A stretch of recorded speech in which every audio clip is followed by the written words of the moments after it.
What is up, Nets world? We're back here on the Believe in Nets podcast on the Believe Podcast Network. As always, I'm your host, Erik Slater, Brooklyn Nets beat reporter for ClutchPoints.com. Going to keep today's episode pretty short and sweet. Ben Simmons is back, and so are the Nets. The team is now a perennial playoff contender. Simmons may be an all-star next season and or win comeback player of the year. But of course, if you're on Nets Twitter, you already knew all of that to be true. Not quite. We're not quite there yet, but we are going to be recapping a 147-114 blowout of the Utah Jazz in Ben Simmons' return.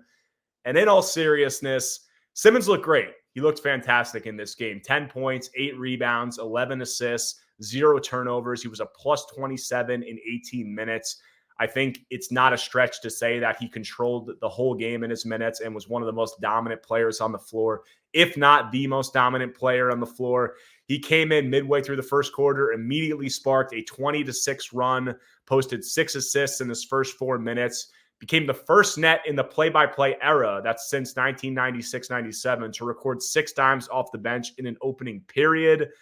And this is a guy that has missed 3 months due to a nerve impingement in his surgically repaired back. So to come back and post this kind of performance was pretty incredible, honestly. It was, we're going to need to see it for a more extended period, but this was quite the showing after such an extended layoff. And, as we all knew, Simmons' presence was going to bring back one of the offensive weapons that the Nets have been missing for the last 2 months, which has played a huge role in their struggles. And that is obviously the transition game, which is obviously the number one skill that Simmons brings to the table. The Nets were 5-17 over their last 22 games entering last night.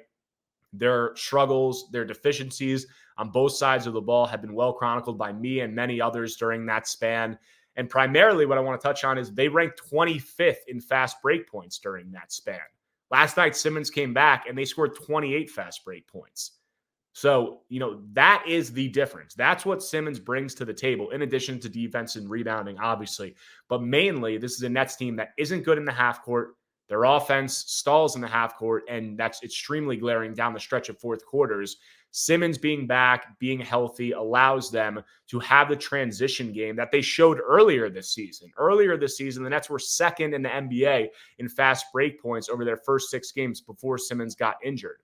So he comes back in this game, and that transition ability to push the ball just makes everyone else better. And that's exactly what Jacque Vaughn said after the game. This is the quote from Vaughn. He said, "Other people played so well tonight because of the impact of Ben Simmons. It's that simple. The looks that we got, the amount of threes, the fast break points, the pace we played with, he makes other dudes better, and he likes doing that. When you get a guy that wants to do that on a nightly basis, it's infectious.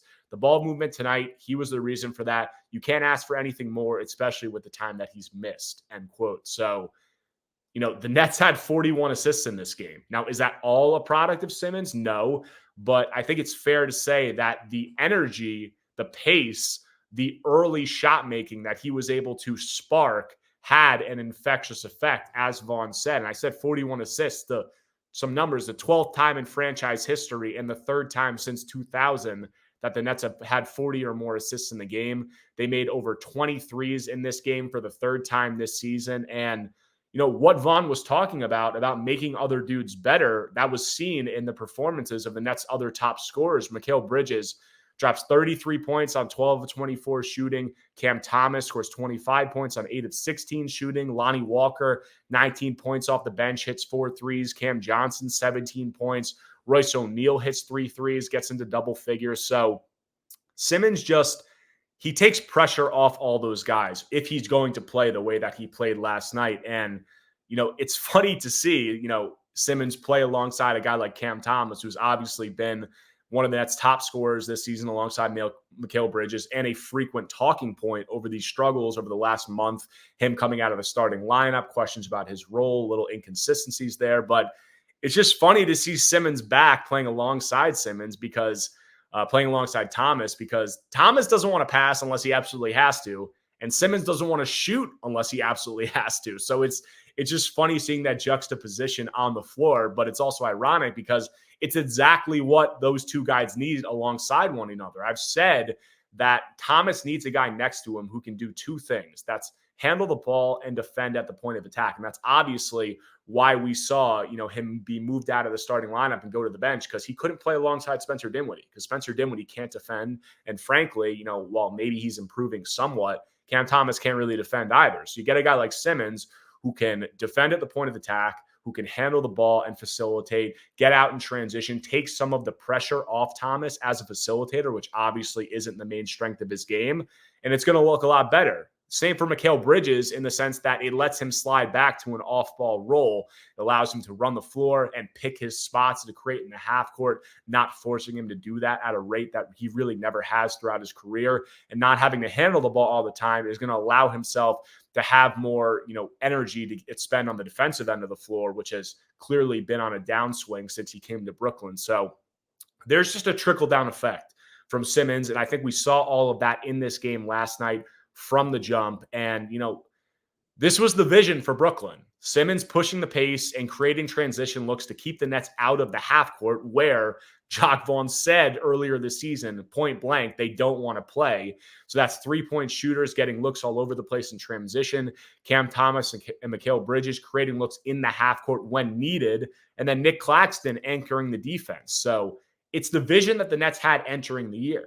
Now, the problem with that vision is, among some other things, Simmons can never stay on the floor for an extended period. So this is where I have to pump the brakes a little bit. Obviously, I joked about the optimism and the excitement of Nets Twitter and, the Nets community after this performance. I don't want to rain on anybody's parade, and I'm not trying to do that whatsoever. I'm just saying, if you've experienced the Ben Simmons experience over these last, 2 seasons now with the Nets, you'd be wise to temper expectations after one performance, because it's no secret that Ben Simmons can help the Nets or that the Nets need him.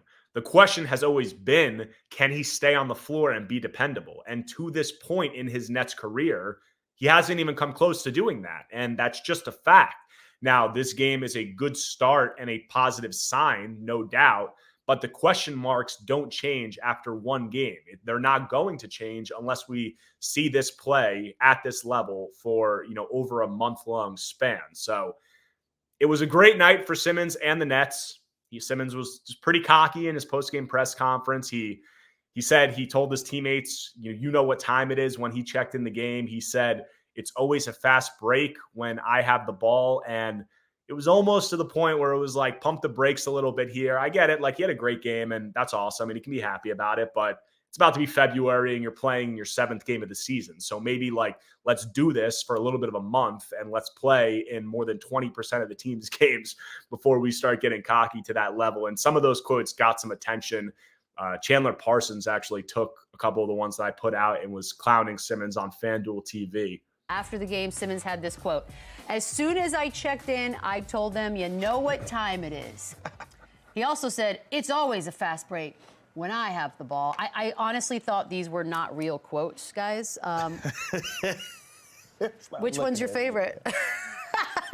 I'm just confused because here. I love it. Here we go. Here we go. Let's go. Close up of Chandler. Thank you. Everything he's been through, and by the way, he played very good last night, right? There you go. He looked solid. This is why I think everyone was so confused, because he's physical, he's talented. He can't shoot, but who cares, because he can do this other thing where he involves himself in the game in so many other aspects. So when you come and then you say things like this, it's just like, what are we doing, man? You have one game back, your team won. Like, let's not give us anything bad to talk about. You look good. You almost had a triple-double, but the quotes are ridiculous. Like, they're not real. They're arrogant. They are real. No, they're real, but they shouldn't be real. Yeah, Why? it's crazy. And I get where Parsons is coming from, but it's funny to hear him be the one to say those things, because Simmons obviously has his dependability issues, his availability issues, which is what he's talking about there. We're talking about a guy in Parsons who, got a $100 million contract from the Grizzlies, despite knowing that he was hurt before he signed it and most likely wouldn't be able to play. And he's gone as far as bragging about the fact that he was able to secure that contract. So got that money and then didn't play, which he knew was probably going to be the case, and pretty much stole $100 million from the Grizzlies. And then has, gone on to make jokes about that and brag about that. So it's like, all right, like Chandler Parsons, I don't know why he has such a platform like that, but maybe your right message, wrong messenger to be talking about Simmons and his dependability issues. But like I said, great night for Simmons, great night for the Nets. The question, the attention now shifts to, can we see Simmons do this for an extended period? And if we don't, it seems like there's going to be a lot of people within the Nets Twitterverse and Nets community that are, getting a little overexcited right now and might be propping up their expectations and be crushed if that happens. Do I want it to happen? Obviously, nobody wants to see a guy be injured. Jock Vaughn said that last night. Like, Ben doesn't want to be injured. Nobody wants to see him injured.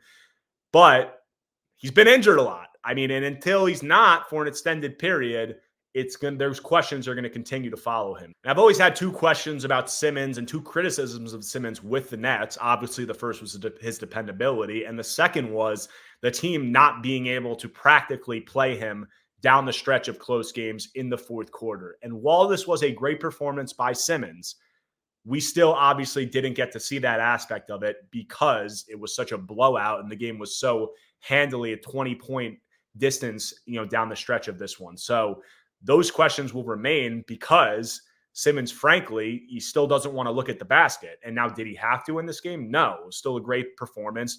He shot the ball, he got tip-ins and he got layups off of uncontested layups off of some passes. And that was the extent of his scoring. But if we get down the stretch of a close game, is Simmons going to be able to look at the basket? Is he going to be able to be anyone of a threat? Is he going to be scared to go to the free throw line? Because in those 6 performances before he got hurt at the beginning of the season, he was attempting one less shot per 36 minutes than he did last season. And a lot of Nets fans might have thought that was impossible for Simmons to attempt less shots than he did last season when he was practically a non-factor in the half-court offense whatsoever. And you still saw, some of the concerns of the spacing and like that in brief moments throughout this game, but he was awesome for the most part. The question obviously will continue to be down the stretch of these close games in the fourth quarter, do you need to have him off the floor? Because that transition game is the number one asset that he brings to the table. But when things tighten up in the final 3, 4, 5 minutes of a game, that transition game becomes less and less of a factor, and the half court becomes more and more of a factor, which is obviously where Simmons' deficiencies are. So good night for Simmons, but we'll see moving forward.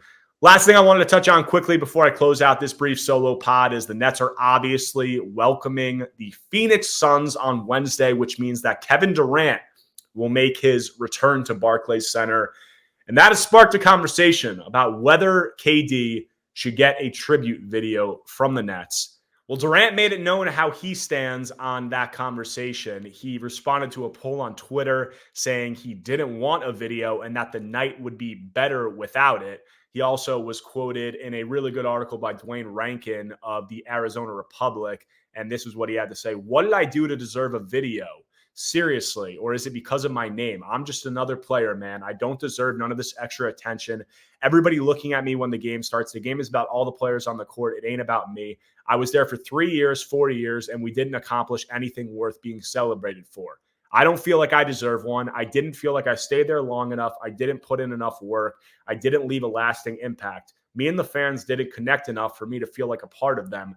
That's just my thoughts. And I completely agree with Durant, and frankly, it's refreshing to hear him, a player of his caliber, say something like this, because the tribute video participation medal culture in the NBA has just frankly gotten out of control. I mean, there were people last season saying that the Nets should give James Harden a tribute video when he returned to Brooklyn and that his return should be celebrated. And we're talking about a guy in Harden who played 1 season here and actively sabotaged the team and quit on the floor in order to force his way to another Eastern Conference contender, leading to the complete implosion of the 7-11 era and the contending era of the team. It's completely ridiculous that it would even be in the conversation to give a guy like that a tribute video. And thankfully he came and, as I expected, he got booed nearly every time he touched the ball and has, and the other time that he came back to Barclays Center since then. But the fact that this is a conversation, and I get it. The Nets aren't a team that has had superstars. So, does it hurt to hear a guy like Durant say this, the best player to ever wear a Nets uniform? Does it hurt to hear him say that he didn't accomplish anything and that he didn't connect with the fans and that he doesn't want a tribute video? Yeah, it does if you're the Nets. And it stinks for the organization. But it's also the truth. It's also what happened. And trying to create this charade that it isn't is only going to make the team look dumber, more of a joke than they did during all the fiascos that went down when Kevin Durant was here with the team alongside Kyrie Irving and Harden. So refreshing to hear Durant say that. We'll see how the team handles it. I expect them to do something, whether it's a graphic on the screen, whether it is a short video, whether it is whatever. I expect them to do something. Durant's exit, obviously a complicated thing to break down with the Nets. Came here, had his, hitched his wagon to Kyrie Irving. He implored the team to trade for James Harden. It all blew up in his face. He didn't show much leadership quality whatsoever. And then when it all, was flaming, he asked out and he asked for a trade. So it's not great from that perspective. But unlike Irving, unlike Harden, he was dependable for everything except injuries. And when he was on the floor, he played his heart out. He did give everything he had on the court. He gave some incredible playoff performances in that 2021 playoffs, and then it just got hit with some bad injury luck, and they got hit with Durant's shoe size being one size too big. So, if you're talking about Durant and relitigating his tenure in Brooklyn, poor leadership skills, asked out, when it all came crashing down on his watch, but played hard on the court. So however you want to weigh those two things is up to you. I'm never going to tell anybody how to view things as a fan, of an organization, but it'll be interesting to see what happens with Durant, with the Nets. Simmons back on the court playing against him, another storyline there. When the Phoenix Suns come to town on Wednesday, that about does it for this episode of Believe in Nets on the Believe Podcast Network, your one-stop shop for everything happening across the sports and entertainment world. I'm your host, Erik Slater, Brooklyn Nets beat reporter for ClutchPoints.com. Make sure to subscribe to the podcast on all streaming platforms, Apple Podcasts, Spotify, YouTube. Smash the like button. Please leave a 5-star review if you enjoyed the content. That really goes a long way. Have more coverage for you guys in the coming weeks. Nets finishing up a homestand, then going to Philly. So right down I-95, then coming back to finish another homestand before the All-Star break. Hopefully, Simmons can stay on the floor. Hopefully, they can build some momentum and have something good going coming into the second half of the season. Talk to you guys soon.